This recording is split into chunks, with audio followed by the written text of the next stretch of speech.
In a small village nestled between green hills and flowing rivers, lived a young boy named Hamza. He was known for his kind heart, honesty, and helpful nature. But there was one thing he struggled with: his temper. Even the smallest things could make him furious. If someone spoke to him harshly, if something didn't go his way, or if someone made a mistake, his anger would flare up like fire. One day, Hamza's father, Baba Karim, decided it was time to teach his son an important life lesson. He handed Hamza a bag of nails and said, "Every time you lose your temper, hammer one nail into that wooden fence in our backyard." Hamza didn't understand the point, but he respected his father and agreed. The first day he hammered 10 nails, the next day 7, then 5. As days passed, Hamza began noticing that controlling his anger was easier than hammering nails. Slowly, the number of nails decreased. Weeks later, Hamza proudly came to his father and said, "I didn't lose my temper even once this week." His father smiled and replied, "Good.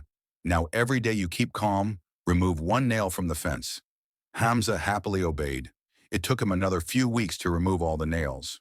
When the last nail came out, he ran to his father with joy. But Baba Karim walked him to the fence and said gently, "Look closely, my son. You have removed the nails, but the holes remain. That is what anger does. Even if you say sorry later, the pain or scars you leave on someone's heart can remain forever." Hamza stared at the fence, and something changed inside him. He finally understood the damage his anger could cause, not just to others, but to himself. From that day forward, he practiced patience, deep breathing, and walking away when he felt his temper rising. Years later, Hamza became a respected teacher in the village, known not just for his wisdom, but for his calm nature. And whenever he saw someone losing their temper, he would smile gently and say, "Would you like to try the nail trick?" Months passed peacefully. Hamza, now admired as a calm and wise man, often helped solve disputes in the village. People would come to him for advice, and he always listened with a gentle smile and a cool mind. But life, as always, had its ways of testing the very lessons it teaches. One day, a new merchant named Rashid arrived in the village. Rashid was loud, proud, and often rude to the locals. He saw Hamza's calmness as weakness. Out of jealousy, he started spreading false rumors about Hamza, calling him a fraud and mocking his teachings. When Hamza heard what was being said about him, his old anger began to stir. His fists clenched and his heart pounded. He stood quietly under the old tree in his backyard, breathing heavily, remembering the nails, the fence, and his father's wise words. Just then, an old friend named Saeed walked up to him. Saeed had known Hamza since childhood and noticed his struggle. "Hamza, why don't you say something? Why let this man insult you without reason?" Saeed asked. Hamza looked at him and said softly, "If a dog barks at you, would you bark back? Rashid is only testing me, not exposing me." Saeed smiled and nodded. He knew Hamza had truly changed. Later that week, a serious disagreement broke out between Rashid and a customer. Rashid shouted, pushed the man, and created chaos. The villagers, tired of his behavior, gathered around and demanded justice. Instead of punishing him harshly, the village elders invited Hamza to settle the matter. All eyes were on him. This was the perfect moment to humiliate Rashid, to pay him back for all his insults. But Hamza did something no one expected. He turned to Rashid and said, "You are new here. Maybe you don't understand how we live. We value peace, respect, and truth.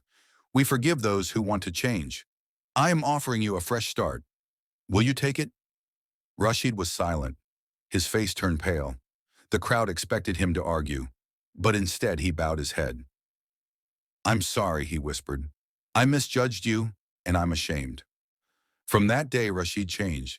He became polite and helpful, and often sat with Hamza to learn how to control his. Years passed, and Hamza grew old. His beard turned white, and his steps slowed, but his wisdom only deepened. The village, once full of quarrels and petty fights, had become a peaceful place, thanks to his quiet influence. Children now learned from a young age what Hamza had taken years to master: how to control anger, how to pause before reacting, and how to respond with patience instead of rage. One day, a group of young students gathered around him under the same tree where he once stood battling his temper. Among them was a boy named Yasir, hot-headed and impatient, just like Hamza had been in his youth. Yasir asked, "Master Hamza, you are known across villages for your calmness. But tell me, were you always this peaceful?" Hamza chuckled, his eyes twinkling with memory. "No, Yasir. I once broke things in anger, hurt feelings, and regretted words spoken in fury. But then my father handed me a bag of nails."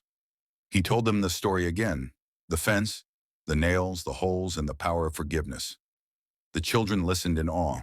Some of them would go home and try the nail trick themselves. Some would teach it to others. Before he passed away, Hamza carved a message into a wooden board near the village center. It read, "Anger is like fire. It can cook your food or burn your house down. Choose your flame wisely." When Hamza died, the entire village mourned. But no one felt anger or bitterness, only love, respect, and peace.